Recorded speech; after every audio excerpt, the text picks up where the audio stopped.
Welcome to Kickstarter Radio 102.4. I'm your host, Lipstickpaddy, and today we're looking at Lands of Evershade. The preview page has finally dropped, so we can absolutely check it out. Now, they've announced the countdown, and oh my goodness me, 26 days, 23 hours when I'm recording. Well, when they said Q4 2024, they really pushing it to the end, aren't they? They must be really trying to polish it up before it's ready. But we can finally look at this because this is really standing up there next to the story of many for me. So this might decide, should I wait for this, back the other, or just get both if your budget can allow. This is probably the most anticipated campaign of the year, I think, with 33, almost 34,000 followers. And considering this is a follow, that there is no gift. You know, GameFound normally just does gifts on their follows. So you follow projects just in case it interests you, blah, blah, blah. But here, no, this is 33,000 plus. That is waiting to see when it launches. So we're going to see. So if it's an RPG system, right, what you want to see is good character development, a campaign, maybe choose your own adventure, and how it sets the world. Are you going to be traveling around? How does your board look? Do you have a scribble paper to write up everything down? How's it going to treat combat, etc. Let's go down, shall we? We are in for a treat today. Let's begin. And if for your first time coming on the channel, we do normally cover live presentations, but I think this is going to be such an epic campaign, just like Story of Many, that a preview is acceptable. Because there's no way no one's going to watch a 2-hour video of a campaign page. So if you if you want my full coverage of the Story of Many, you've got to go to the preview and you've got to go to the campaign page because there's so much information that came out beforehand. Oh. Plus, looking at the preview means I can do the video when it goes live. I can basically just check out to see what's different and what's exciting, what's new.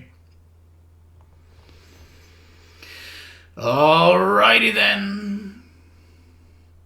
A circle hidden under the disk of Lauda, safe from the broken sun.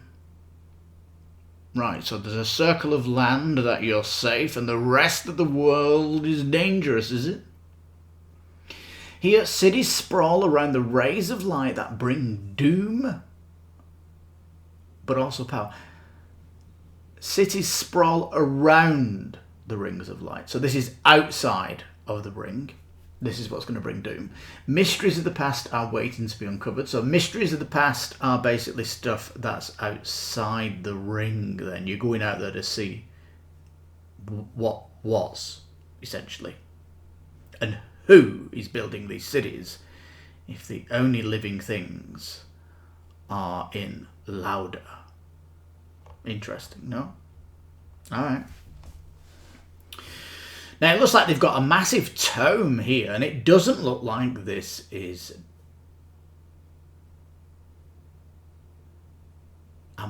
Does it look like a class book of monsters and lore? Because on the right over here, this looks like the Choose Your Own Adventure book here. So what the heck is this? And it looks like you're halfway in the book here looking at the races. What's going on here? Now it looks like they've got these big square tiles, and this is what the board's going to look like when you play it. You're going to have this beam in the center with 2 boards left and right. You notice they do have names. So we've got sheet 1 on the left, sheet 15 on the right. So you're basically going to be pulling these sheets of paper. Or is it card, we don't know. Obviously paper is going to make the production cheaper, and this is kind of what I'm seeing in role plays when they bring out loads of maps. They just end up bringing it in paper because otherwise it'd be too heavy. Firstly, then it'd be expensive. Also, we can also see loads of it looks like cards here. I think this is your equipment. It looks like coins over here. You know they're going to be special coins, don't you, when the game comes out? We've got dice here. They're probably going to be customized as well. And Awakened Realms love the cubes and dual layer boards, so we've got that plenty here. You can actually see a player here. I think you basically put in your race. It's like a 3D block, isn't it? You put it in here, and you dotting this out. It looks like on the board you can only have 10 abilities, but I guess that's not too bad. You don't really want to be overblown, you know.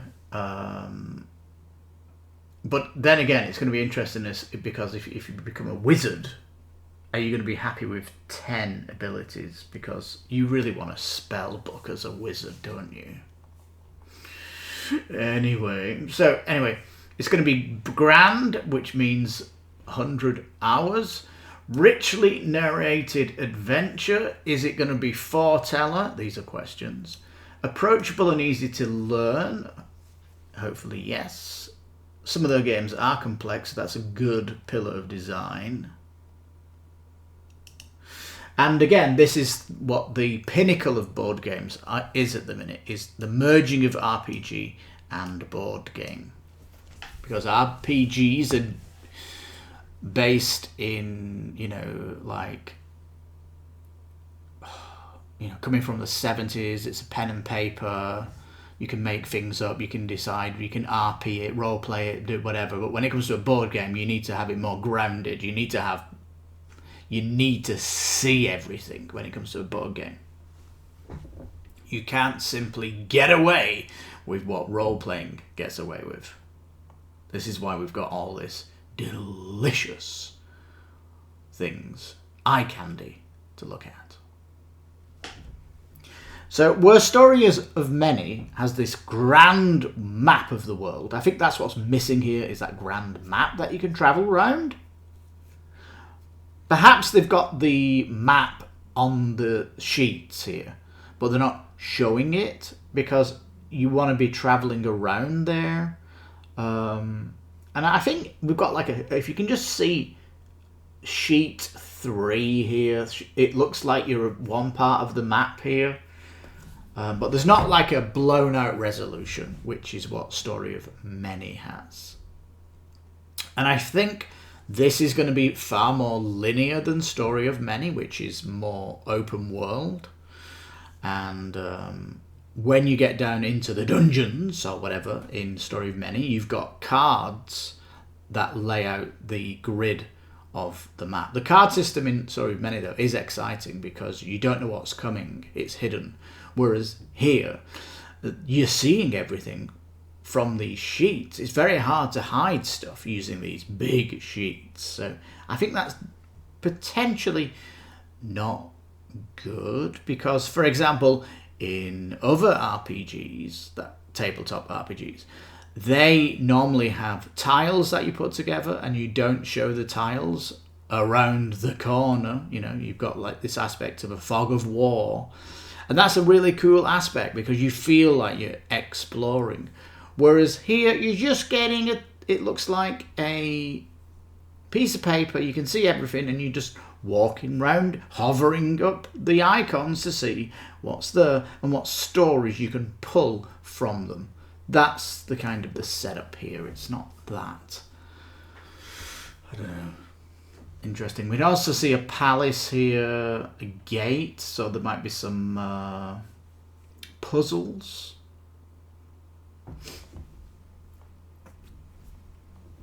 So yeah, rooftop chase, overland expedition, tense fight on the back of a giant beast. Ooh. Puzzles, yeah, puzzles to solve. It's right there. With a system of secret sheets, you never know what happens next.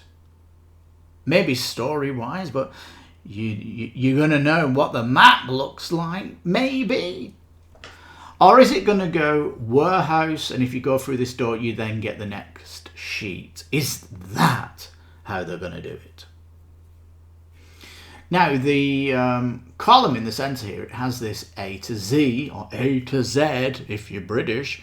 I'm British English, obviously, but I'm over in the Americas here, so it's A to Z.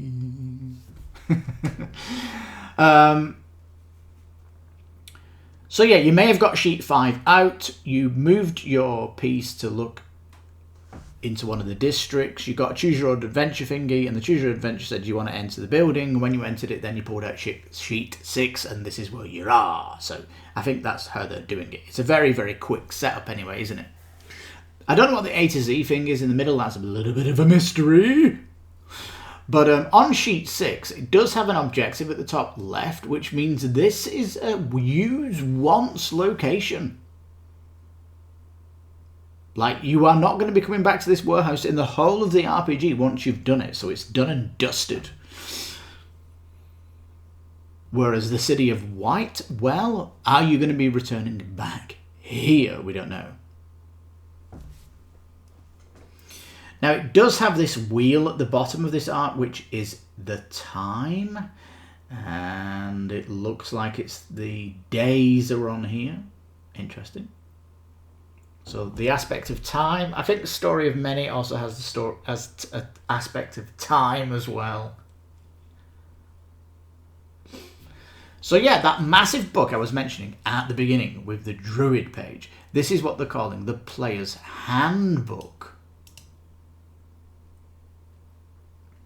Choose from unique races, the origin, dark secrets, interesting professions with multiple paths and advancements. Of course, Story of Many was doing this with character design. So this looks like it's going to be as deep as well. I don't know why they've called it an elf. Maybe that's what it is in Polish. You know, the team is from Poland, but for us it's an elf, isn't it? I'll probably just get a piece of paper and put an E on the front of it. I mean, it's got elf ears. It looks human otherwise. Why isn't it an elf?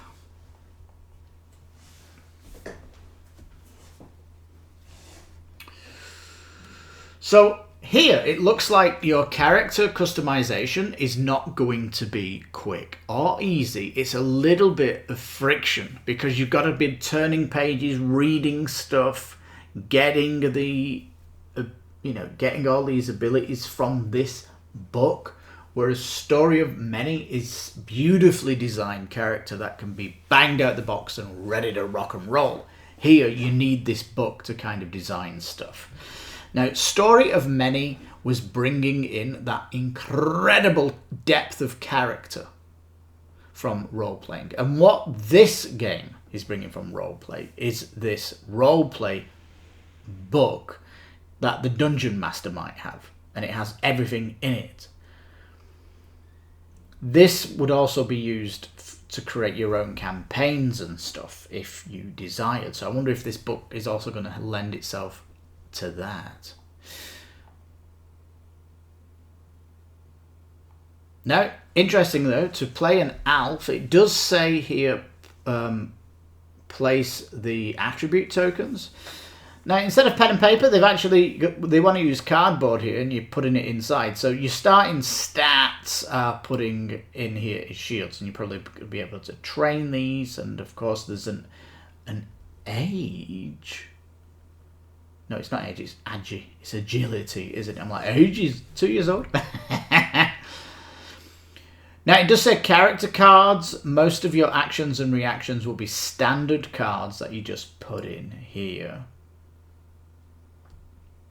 So if you've got these standard ones, I'm sure these can be upgraded, and we can now look closely here. These other cards are offensive or support. Some of them can be defensive, so you can you're limited to how many offensive you are, limited to support and limited to defense.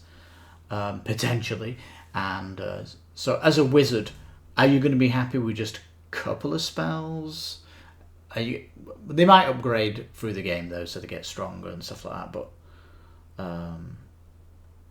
yeah. Also, they've got this equipment bank here. This is kind of video gamey, where you've got a doll of your character where you're putting the armor on here. It would have been nice to have the head to just put in the equipment if you don't want to wear the helmet. I know a lot of people in video games prefer to hide the helm because they want to see the character on their doll, but it is what it is. But as it comes with armor, you've basically got the helmet, the chest piece, which is also going to include, I'm guessing, gloves and wrists and shoulders in the armor. Also, the leg armor in armor, because footwear is just boots. And they've streamlined that there, and I think Story of Many is a lot more deeper. So this has definitely been streamlined. We also notice here there's this kind of advancement just above the inventory here. And that gets me a little bit worried. The advancement looks like it's going to be 8 levels, but if you're role-playing books are normally from levels 1 to 10, and here maybe the campaign only stretches 1 to 8. They do have this A and B, each with tracks 1 to 4, so I'm wondering what that is. Maybe that is your skills. I'm just theory crafting here, but if you're spellcasting and you've got fire and ice, maybe they have 4 levels that you can go on.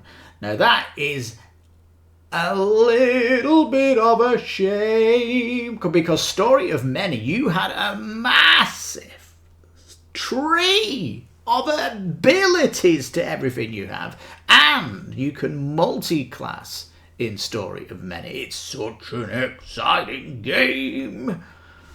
Here, though, they've definitely streamlined it for their audience, and it is what it is. And like I said, they both do look interesting anyway. I don't want to be dogging this. Now, left of the board, there's more things that you can stick in there. One, the race, this is the starting stuff, so when you create your character, are you putting this stuff in? It looks like you are. An Alf Elder, Subterranean, Arcane Academy was their teaching, Cityborn, Arcana, and Investigation, so this is what you can change up. I'm guessing most classes can pick Arcane Academy.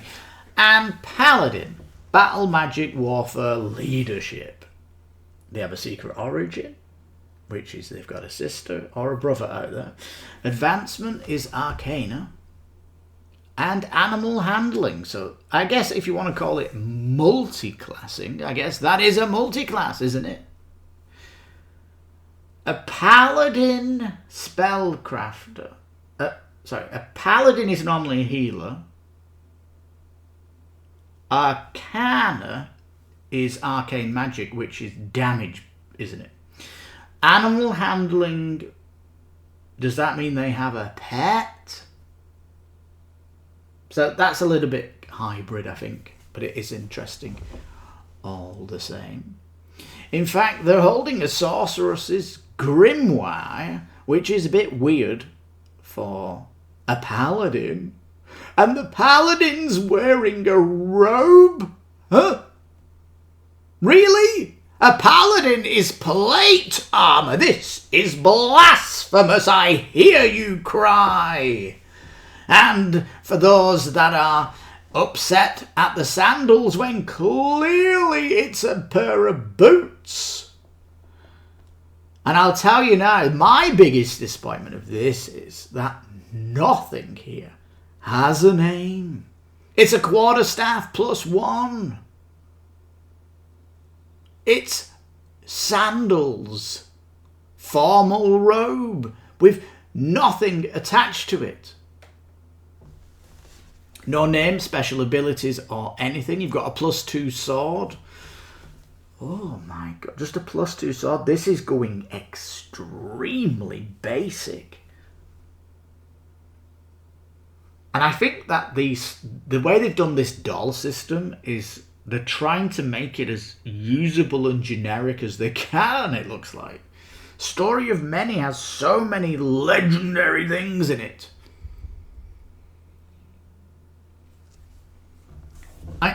I think for me though, this is it going to be to its detriment, this? You know, because you've probably got a role-play board game on your shelves. Maybe you don't. For me, I've got Gloomhaven, Madara, Champions, Vampire Chapters. I've also got... what's it called?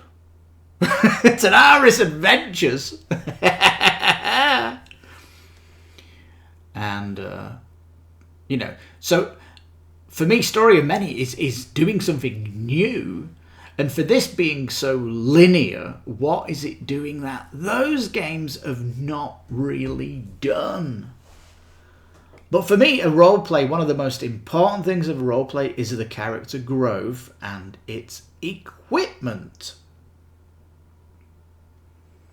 You know, potentially when you look at all the RPG campaigns, I think Madara obviously has the best equipment. In fact, the equipment in Madara is a roleplay session in its own. But, yeah, so that's a little bit disappointment that they don't have roleplay things like magic sandals that look like boots. Yeah, so oh man, they really walled themselves in with this design of what I'm calling the doll setup. Anyway, so here's your character. Miniatures look fantastic. You can see the Grimwire and the shield and knife, but wearing cloth. We've got maybe some steel shoulder pieces, but the shoulders look amazing, you know. Back item looks great as well.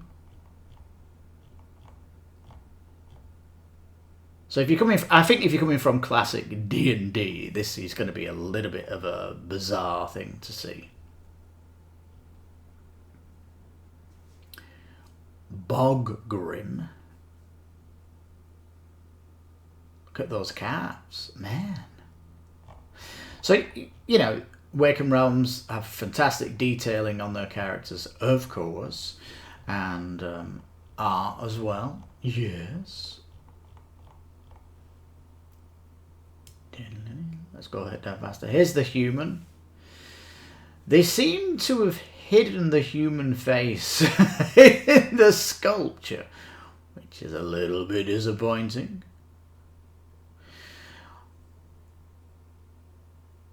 But it looks good. Story of Many, you're going around as a party, whereas here you're going to have your own miniature and etc. So, you know. Here's your choose your own adventure stuff.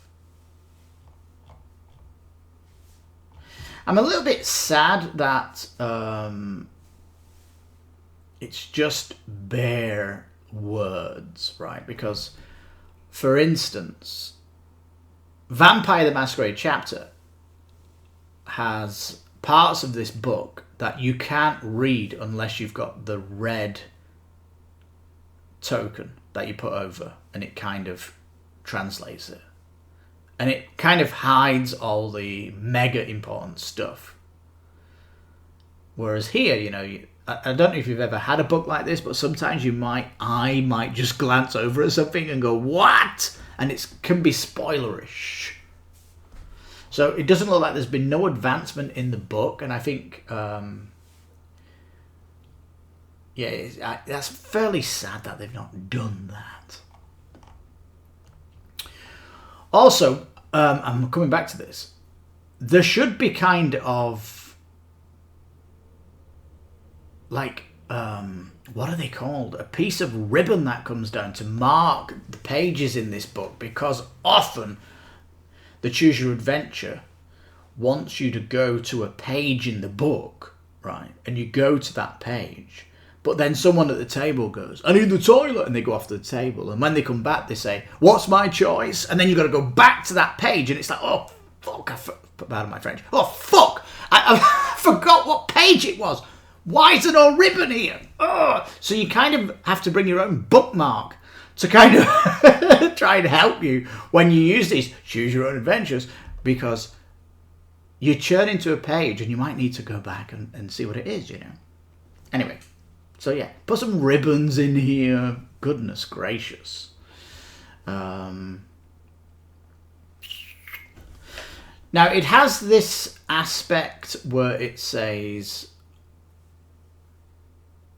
if it has these if statements, you know, if you've got this, if you got that, if you, well, you might have, are all these, like, you can't choose one of these, you can't choose two of these, like, you can't be a marksmanship and a craftsman, or a marksmanship with thief craft. So, I mean, you should be able to, shouldn't you? I mean, if you're a thief, aren't you going to have subterfuge or something? So, what do you do if you've got two of them?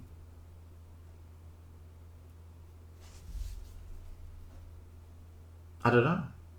And I think they've done this if statement so that it feels like your character is influencing the story.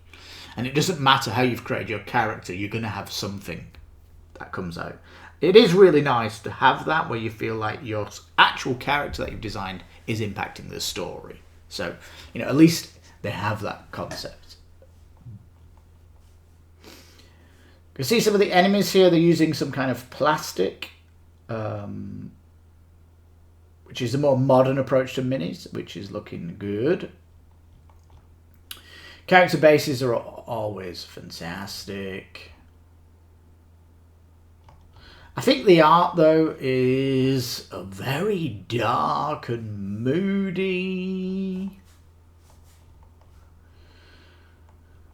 And it's kind of like, I want to say Earth-based. They look like stuff that's on Earth. And like, why would this guy be wearing brown? What? Would he not like a little bit of colour? Because I think if you paint this mini in all these browns and stuff, I mean, brown? It's like in World of Warcraft, if you have a thief, you are not just going to wear one brown colour. Are you kidding me? You're going to want loads of different designs on it. I mean, this is a little bit...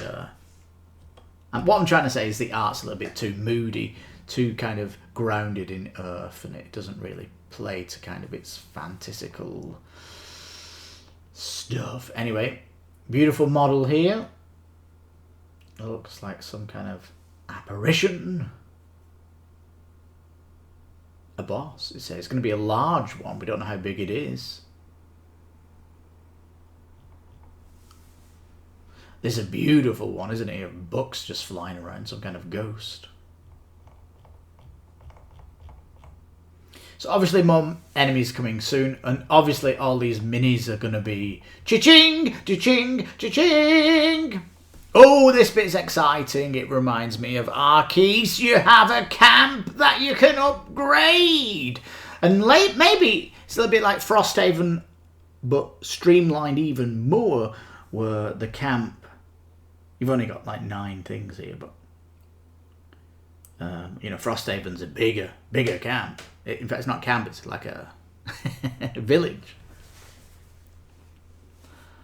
But like Arceus, yeah, you get this is great because you're going to be coming to the camp between missions, possibly, and the camp. You're going to be able to do stuff here.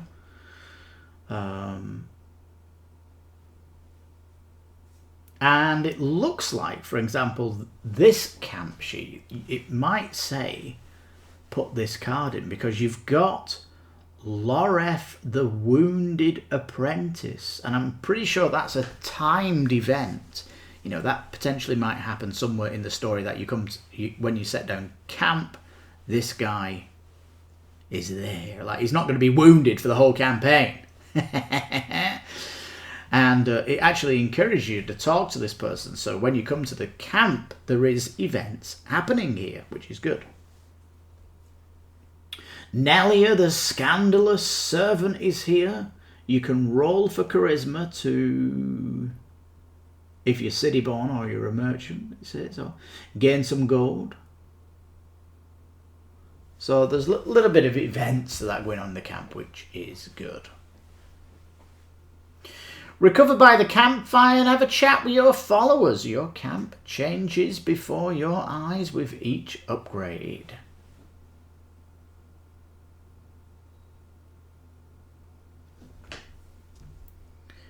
Sleep. Roll a d6 and add your strength to potentially get rid of an injury. Nice. And up here they've got an improved infirmary coming in here, which probably gets a larger chance of doing it.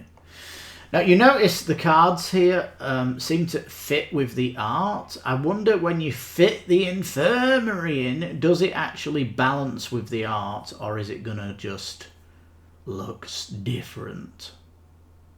That'd be a bit disappointing if it doesn't sit in.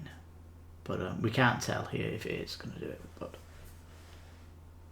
But, yeah, we can tell. It is going to fit. Ooh, a world map. A world map. Why have you put it all the way down here? There's going to be so many people coming and thinking that there's no world map and it's one linear thing coming from Ludus Magnus Studios. Well, they've been hidden. This has been bloody hidden, isn't it? Play the adventures separately or in a custom campaign. Huh? A custom campaign. So there's like an open world bit. I think that's a little bit weird. Because the way Story of Many is doing it is that there's 5 acts, and you can roam around and do all the side adventures and everything before you go to Act 2. But here it kind of suggests that, I don't know, I want to say that the difficulty is the same. Like, how can you do adventure 1, 2, 3, but then switch it around and go 3, 2, 1? Because surely one of them is going to be difficult, one is going to be easy, or is the difficulty the same across these?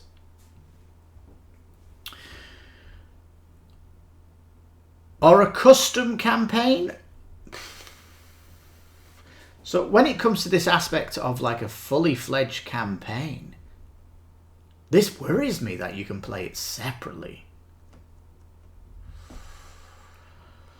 I don't know. Do they mean it's like there's one-shot adventures you can do?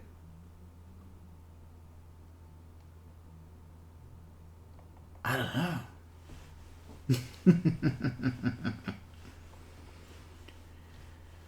So maybe, I don't know, that really is confusing me. An expedition to the blinding white Fadelands. A dungeon crawl, a tense story of political backstabbing. Pick what suits you and your party best. Maybe it does sound like... I don't know, though. Choose Your Own Adventure doesn't have like a story.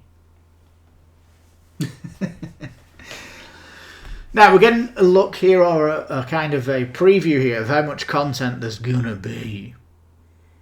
I've got to say, there's a lot of brown in those boxes. I'll tell you now, a lot of darkness in those boxes. And it looks like all those boxes are at a nice shape where you could have a big Calyx box size to fit it all in, similar to I Forgot About You. Isofarian Guard.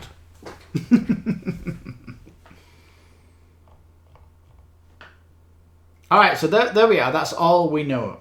You can see I have a few worries and concerns which might be completely blown out of the water when I get to watch some previews of play and stuff whenever it comes on GameFound in 26 days, 23 hours. So, colour me tentative, still going in here. Story of Many looks completely insta-backable. This one, not just yet. That bloody book, the companion book, whatever it is, that giant tome, looks to be very clunky. I don't like the equipment being so generic.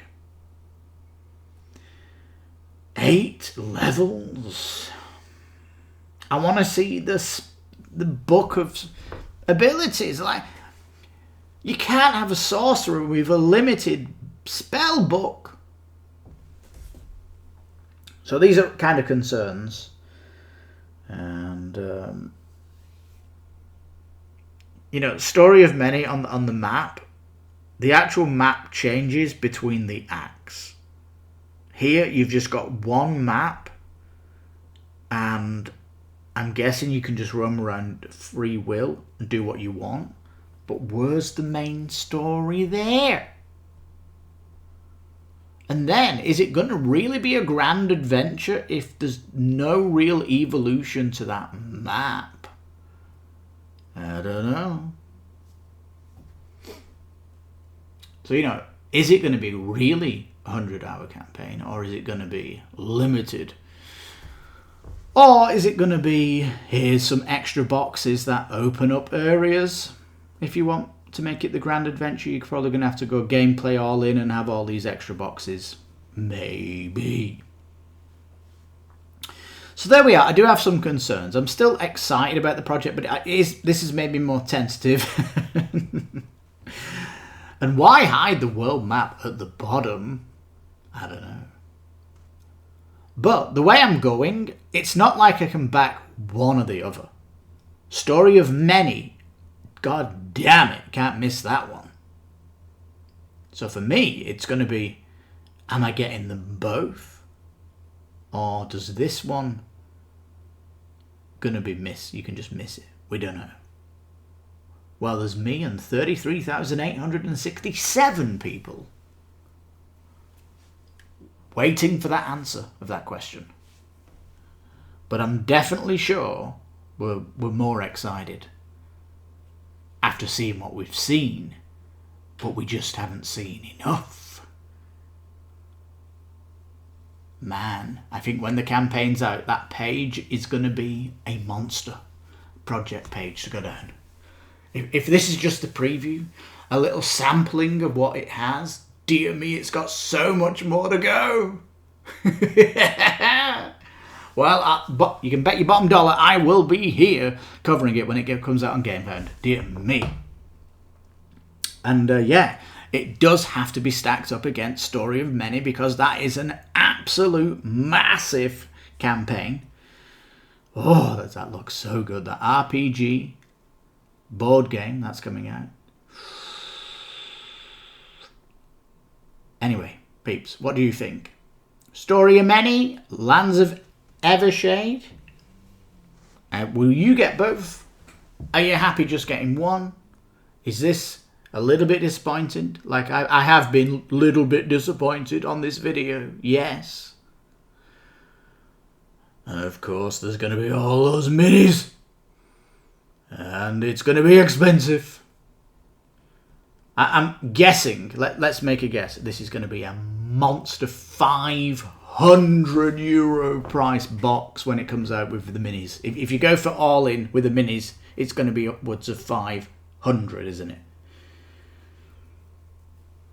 And Awaken Realms, they seem to kind of do daft stuff to get money out of you on these campaigns. Just be aware of that. It's like, oh, we're announcing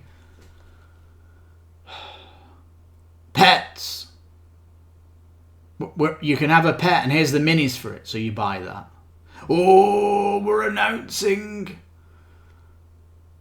I don't know, a giant miniature.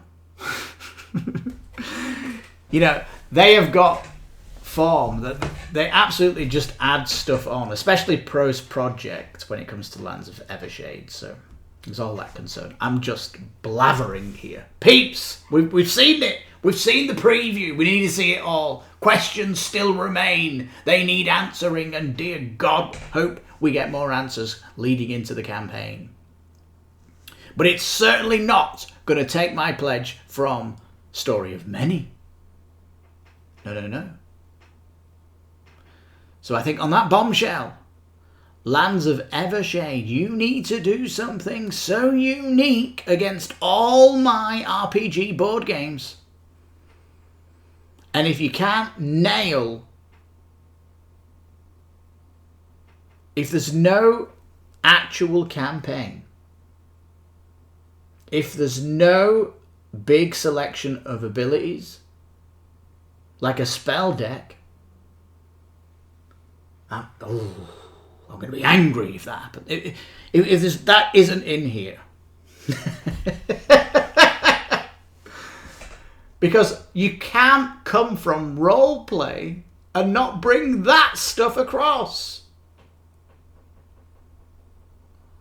You know, because that's one of the most exciting things of the roleplay is all the spell deck you get. Oh, peeps. Let me know your thoughts down below. They're obviously streamlining here. What do you think of the doll system of the characters with all the generic name things for the... I hope that changes. I really hope that changes. I mean, are you going to be satisfied getting a sword and it's +2? That's just so old school. Oh. It's like World of Warcraft, a crappy... A +2 sword is like a green sword. It's like vendor trash. You know, you want a purple fecking rare sword that's not just got +5 on it, but it's got fire on it and it's got a bleed on it. Oh, you want to see more. Have they streamlined that to a disappointing end? Time will tell, peeps. So I think on that bombshell, thank you so much for watching. If you got this far, please like the video. Think about subscribing on the channel. I'm your host, Lipstickpaddy. You take care, stay safe. Thanks for watching, by the way. And bye-bye for now. See you in 26 days and 23 hours. Bye for now.